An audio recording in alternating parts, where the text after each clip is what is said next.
not just a seminar. It really is a space for connection, for reflection and for renewal. We spoke about it now. Other conferences tend to get very big and very busy, but today is just about advising. So please take every opportunity to meet someone new, to share ideas, to celebrate the amazing work that's every single day. And then, yes, before I move on, I'm delighted to invite you to this morning to register for our brand new regional advising communities. You will see posters up outside on the glass doors. They officially open today. We have communicated with you about them, but today is the official registration. And these communities are the next best, or the next big step rather, in bringing advisors together. I think that is a big need in South Africa. So this will help us to build networks, to join in research and to enlarge our research and to share growth across the country. Then just a couple of housekeeping things first.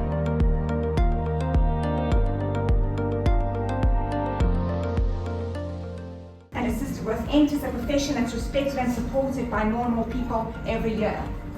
Thirdly, innovate responsibly, using technology, research and data not as replacements for care, but innovation make us more human, not less, in effect. So, in many ways, academic advising, for me, embodies what higher education was always meant to be. A community that believes in the potential of every student and works tirelessly to unlock it. So, as we gather today for these sessions of sharing and learning and co-creation, I encourage everyone to engage deeply, challenge each other respectfully, and leave here inspired to reimagine advising as a movement, not just a service. It really is a social justice issue that we are carrying the torch for, and so happy to be part of it. So on behalf of UJ, I extend our full support and appreciation to Aletsa and to every institution represented here, and may this seminar ignite new partnerships, new ideas, and renewed passion for student success. So, our full support is in place. Thank you, and welcome to UJ.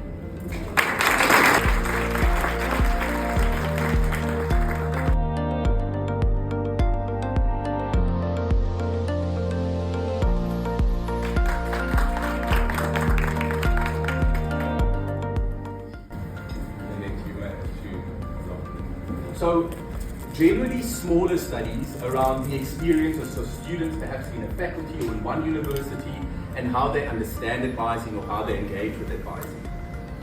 Advising programs, so conceptualizations of whether it's a peer advising program or just academic advising, how it's being rolled out across institutions or within faculties or even within divisions. Some theorization and not a lot, and I'll talk about that as well in a minute. I think that is where we should be going. But there's a little bit of theorization that is kind of context relevant stuff. Professional development, so the academic advising professional development program from the UFS and a little bit from other spaces, people are writing about that. And then advising in technology, kind of very early examples of it coming through, but I'm pretty sure if we do this again in about 5 years' time, we'll probably see quite a lot. I was just chatting to Razia and Shela and the kind of the things that they've learned from NACADA. It sounds like quite interesting things. But I was also interested in perception of advising across South African universities. Really bringing advising to the center, really integrating it absolutely, whether it's within schools or colleges, within faculties and within institutions, and making it a central part of the entire kind of student higher learning experience. I would love to see more masters and doctoral studies on. My thinking with this is, I almost want to put out an open invitation. I have this perhaps grandiose vision of bringing a group of masters and PhD students together into a cohort and doing a form of cohort supervision where they're all involved in academic advising research, bringing some structure to that curriculum, and then saying whether it's virtual, you can meet virtually, don't all have to be kind of come in person. I think presenting on their work, taking them through developing their proposals, defending their proposals, moving into the research part of their degrees, and seeing cohorts of academic advisor researchers go through. And those at the master's level kind of move into the PhD level. And those at the PhD level who aren't yet practicing, perhaps they then move into practice. But I do know that many people kind of do their research while they practice. But that is an ideal, so it's an open invitation. If you have ideas, if you want to collaborate, let me know. See how we can make that happen. In tune with one another, that you keep one another accountable.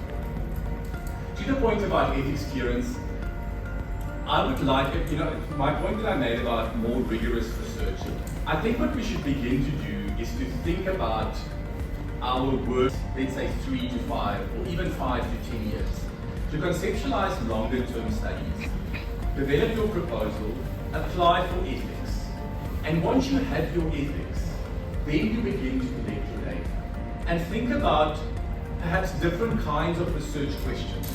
Also thinking about where you're going with your research. Where will it be most well received? Is it the Journal of Student Affairs in Africa, if it's more kind of holistic student affairs related? Is it the South African Journal of Higher Education? There are a lot of delays there at the moment, but maybe it's more applicable in that domain. Should we be thinking about a South African Journal on Advising? And that's not an easy thing to achieve. It takes a lot of time, right? That's a long-term goal. But if one begins to think about that, perhaps that's one way of growing, although I'm not necessarily convinced it is. I think the challenge is always that you'll encounter with some of the work that you do, is that it's very much, I'm doing my work and I'm collecting data as I go along, and then one day we realize, actually this is good stuff, I want to publish it. But you don't have ethics, and now you have to get retrospective ethics, and I've been there, it's almost, it demotivates you completely, right? But if you're aware of these things, to begin to then think about how do I, moving forward, how do I address this? And then perhaps a little bit of work in the conceptual theorization domain.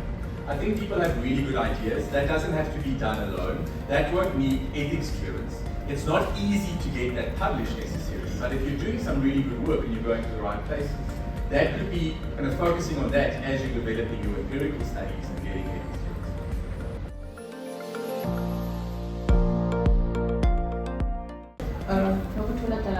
Over here. I'm from the University of the Free State. Not a mission academic, but majority of my work is academic advising. It doesn't get recognized because it's not part of the KPAs. As an academic, you have to tick off the boxes for the KPAs, but the majority of the hours are spent in academic advising, and there's no form of reporting that. So when you mention that perhaps we need to look into formalizing it, be it in that position where it can be recognized, it has KPAs, because it's currently happening and there's no form of reporting it, basically. So when you actually count up your hours, you have to speak to the credit-bearing modules, but what about the hours that you spend within the consultation hours with the students? So I resonated with a lot what you said, and indeed we are supposed to be looking at collaborative work. We also see that NRF is moving to multidiscipline and interdiscipline grants. Perhaps that can also be a point to say, once we do have these collaborations, to look into funding. And when you also then mention that the minute it becomes professional, there are no longer bursaries for students to fund them for studies. But then students do need additional support in addition to funding. So maybe if academic advising is professional and there is actually, it's recognized, then students can actually be funded to be supported, because now there's no longer money for bursaries, but there's now money for additional support. The outlook thereof, and it can also stem from academic advising. So you actually mentioned that you fought so hard in your department for academic advising to be recognized. So as you were saying that, I was actually thinking back to where I come from, which is the University of KwaZulu-Natal. So how then can you advise somebody? You mentioned a lot of institutions when they already produced something, papers. So how then can you advise somebody who's on contract, who doesn't know whether I'm going to be here next year or the following year, who's doing academic advising, to actually go ahead and do this publication? Because most of the colleges in our university, the academic advisors are on contract basis. These are PhD students who are actually looking for jobs. And then as soon as they apply and got the job, they leave. Somebody else is coming through into that space. And then somebody must come and then learn all the techniques and stuff all over again. Thanks. Thanks, Gugu. I don't think I have an easy answer to your question, but you're talking to my point about advising not being seen as kind of a profession in its own right and that should cut across institutions. I myself was on a contract for 6 years, and only when I came into this post could we make the other posts permanent. And it was only because there was leadership who was open to that, and there was within the institution kind of good movements towards that. I feel like academic advisors themselves are not necessarily in the position to do that. They can argue strongly for it, they can push for it, but you do need good leadership, you need that vision, and you need that buy-in. But the fact that your advisors are practicing on contract, it just signals very strongly how advising is thought about. And then I absolutely take your point. Why would you focus on scholarship? Because it's not a requirement, and often is not when you're on contract. So Donnie, we also are looking for you. Thank you so much. Thanks,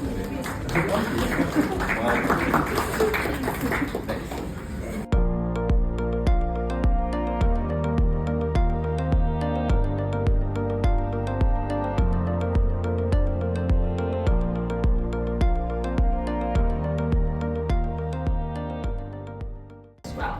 And even our library we have collaborated with Get Ready for the Exam events, motivating our students before assessment period. So these collaborations for me have some tangible results. So this year alone, we've recorded more than 1,100 one-on-one academic advising sessions to date.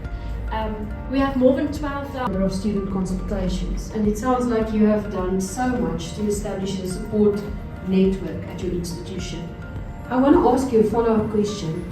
If you need to reduce and think about practices or structures that have proven in collaborations over time, which would you then mention? Okay, so in my opinion, what keeps these collaborations strong is the consistency and the connection. So we make a point of staying visible through, even if it's our chef teams channels, our faculty cluster meetings, and regular communication with our partners, like student counseling development, when we have launched the self-paced of alcohol abuse and excessive alcohol use, because research that we have done within the campus had informed us that our students, instead of other recreational activities, they rather opt to alcohol for recreational purposes. So we had to make them aware of that, and as a result, a subsequent study that we did after we have introduced our collaboration with the S&P Blackboard, with our findings were that it has actually subsided the excessive alcohol use.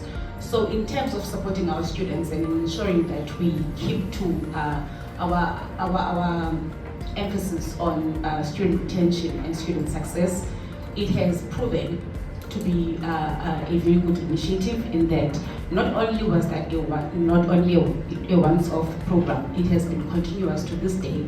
It has been integrated into our health weeks and Thank you, Kalisa. I'm really impressed with how you can identify the need in the time and then tap into external resources that are already established and proven to be successful to also enhance your student well-being.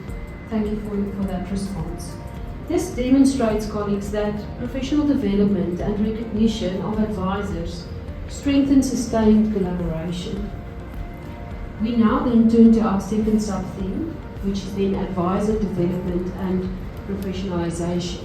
And colleagues, we are going to give an opportunity for questions if time allows at the end. So if there is something you would like to ask, just make a note. And we see how the focus has shifted to really getting to that professionalization in our reflective and research-informed practices. And what a beautiful talk we received this morning around focused research and scholarly practice in advising in South Africa. Mr. Sabelo, I want to turn to you and ask you about Walter Sisulu University. How is WSU advancing the professionalization of advising? What structures and initiatives have been introduced to formalize their professionals and competencies within faculties? That's number one. So when we move from 12 faculties to 7 faculties, agenda was that how to make sure that we localize our response on academic advising. So therefore, there was a shift in terms of saying, let's integrate academic advisors or advising into faculty. So each faculty now has an academic advisor. So that was number one, a very intentional decision and a very strategic one in terms of how we shape academic advising at WSU. But more than that, in 2020, the university went to say, look, part of WSU strategic goal number 2 is going to be saying, let's enrich student experience. And that for me, not being number 2, not being number 5, but a very clear agenda to say, how do we become intentional about the holistic student development? At the center of that, when you say strategic goal number 2 is enriching student success, student experience, you are simply saying that academic advising is at the center of what you want to achieve. So that the professionalization and understanding of what academic advising is all about, we need to make sure that we have a clear identity of who we are as academic advisors. Are we administrators or are we academic support? How do we define ourselves? So this year we said to the academic advisors, let's then define who we are. We said we are academic student support and let it be documented. So fortunately I'm in a strategic post. And there's no such thing as a stupid question. So you give them comfort. Students want comfort. You know, when you interacting with a child, fortunately I'm a mom myself, so when I'm interacting with a child needs to be understood. So the minute they see that you understand them, it frees them up. So if you give them an opportunity to express themselves in their own comfortable way, then you take them from where they are to where you want them to be, because the trajectory is taking them from where they are to where they need to be in a manner that is respectful to them, so that they can also respect you, in a manner that fosters an environment that sees that they are comfortable in their space. You will never have student success if you don't recognize students as individuals who are coming from various households with various ways of doing things.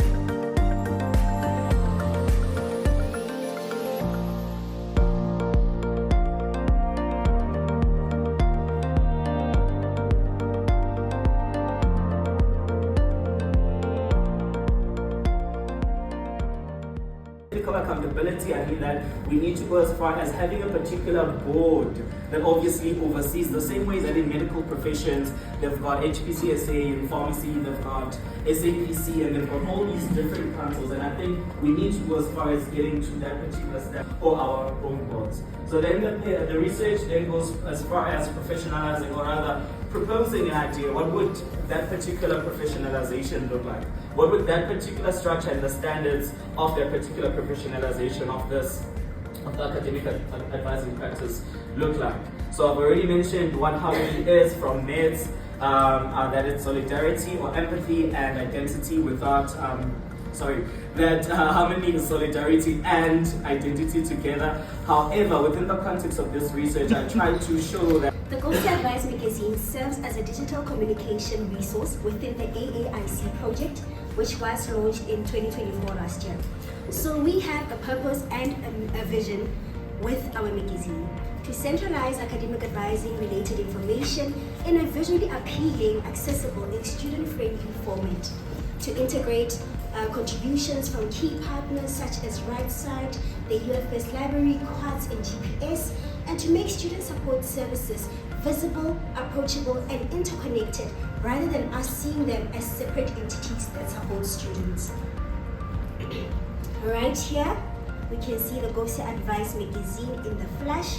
This is the first edition that we produced or rolled out for this year. So when you go to our magazine, it's a 12-pager, and the first page that pops up is this lovely gentleman right here. Advice for success. This is how it pops up when our students see it. We have a table of content with very lively colors that the university use. So I want us to pay attention to the social media. This is a public platform. And it does not mean that it doesn't guarantee that all the accounts reached were from our students, but we do believe that majority are from the UFAs. And with the online survey, we had distributed it to 250 students and received 37 responses. So this is a low response rate. However, these findings do provide valuable insights, and also we are still collecting responses. So once we have more available data, we can then have findings that are more representative and comprehensive. So 16% were unaware of academic advising before encountering the magazine. 32% had not engaged with advising services after reading the magazine. And 68% rated the magazine as very helpful in navigating university life. 73% said that it influenced their decision to seek. It's not useful for our students. So students found that the magazine content was practical, relevant, and immediately applicable for their personal needs and also academic needs of that time. This showed us that the magazine effectively supports our way-based engagement with advising by delivering meaningful, relatable information that connects students and also is aware of their needs. So the second theme was visual design and interactivity. The students highlighted that the interactive and engaging features of the magazine, such as the videos, the voiceovers, and other visuals, enhanced their reading experience and sustained their attention. Because we know we are in a generation where our students do not read. And also this help, these features also assist us with contributing to accessibility and inclusivity, which caters to our different students, and because our students are also very differently abled. So the third and last thing that we identified during our student reflections. Good. And then just to give you an example of how we go through the process, I've got a case study here. If you look at Nosipo, just a made-up name, he's a first-year undergraduate student majoring in biology. She struggles with balancing her academic workload, has uncertainty about her career direction, feeling overwhelmed by the number of required courses that she needs to complete, and she comes in to seek help from the academic student success advisor. That's another conversation. We change academic advisor to academic student success advisor, because when we had that work, different definitions, and a lot of the students and staff mixes up curriculum advising with academic advising. Curriculum advising is very specific. Academic advising is more holistic. So we then sees that they know, for me to succeed, I need to go to the advisor. So we call them our ACEs, and so they would go. She would go to listen constructively. You listen to the student, let the student talk, and talk about their issues, their problems, whatever. And then the next stage is defining together the advisor with the student will ask, is this the issue that you want to address? So you understand the student's problem and why the student is there. And then you ideate. So both you and the student together work potential solutions. Would you need a tutor? Do you need to see the curriculum advisor? Do you need time management? How can we do this? So they come up with a whole lot of different ideas in order to address a particular problem. And then you prototype. From there, with the advisor and the student, what do you think needs to be addressed first for you? What do you think is the most important thing? And if the student said, maybe I need a mentor, a first year experienced mentor. And then you go about, okay, you need a mentor, you need to go to the the first year transition office, and then identify a mentor, make contact, meet the mentor weekly. The mentor would then help you. We only have 3 academic advisors in the whole institution. And those 3 advisors, what we started off with, because there's only 3 and we wanted to pilot this and we want to make sure that we're making an impact and then can send this to the leadership about the success, we only work with the high priority modules. 10 high priority or highest priority modules that were identified in the institution. We make contact with those students and they may come for advising and follow up on that. We make use of a students' reflective model where we're reflecting in action and on action. And then the data source came from the ACES weekly reflective report. Every week they have to complete a reflective report, and bi-weekly we sit and have a meeting.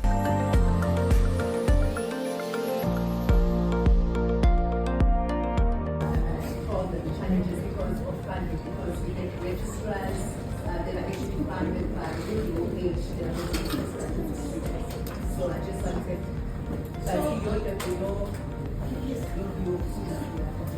So I think you're asking a very important question because it deals with capacity.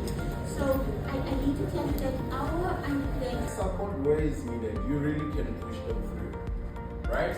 Now, obviously, I was just explaining to you that, but then we do have those institutionally, UPRS, which is University of Pretoria Readiness Survey, gather data from the students, but we currently not utilizing it effectively, which I will talk about that later. ClickUp, where the student gets to go through their learning and lecturers.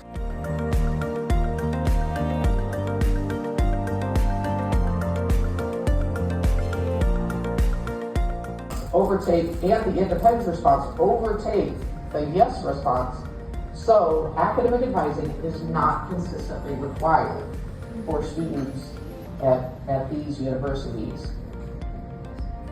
So for time's sake, let me just share a couple of other major findings in the demographic session. And I mentioned earlier that advising structures vary, advising reporting lines vary. So that affects consistent attempts to document and gather the evidence of academic advising at the program level. So we can get a lot of information about advising's influence on an individual student. But how do we aggregate those data, and how do we draw conclusions about the effectiveness of it?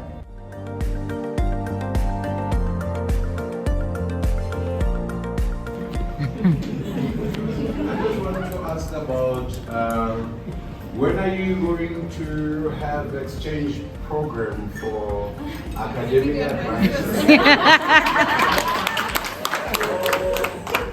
You see, you have masters in academic advising. This is Kansas State is the only university that offers that and PhD with option to do it distance. But frankly speaking, as a South African in South Africa, admission fee of $65, that's $1.4 thousand. So I would say $1.4 thousand, that size. So it becomes a bit steep even if we're wanting to upskill ourselves with our own money due to the currency differences. When are you going to try to support us? I know you sanctioned us guys, but we would actually benefit from such kind of things to developing even other institutions in Africa, starting from South Africa. Thank you.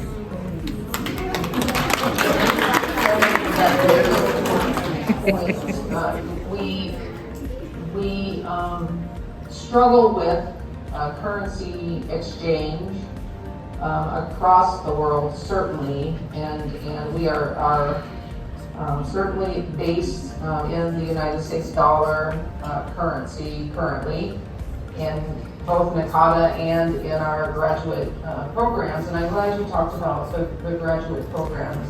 And I was talking to Julia about that as well. And we do have students in our master's program from around the world, and our doctoral program is about to enter a new cohort, our fourth cohort, and she was asking me, do you have members yet from around the world? And we do not, but would love to. We know that the financial burden is really the main stumbling block for getting involved with that. So we are continually seeking grant funding and donor funding to help build a scholarship program. Unfortunately, that's not up and running yet. We're still a pretty young doctoral program. But I would take back your plea to our our department chair and our dean of our College of Education, and hopefully we can do something else soon. I apologize, I don't have a better answer.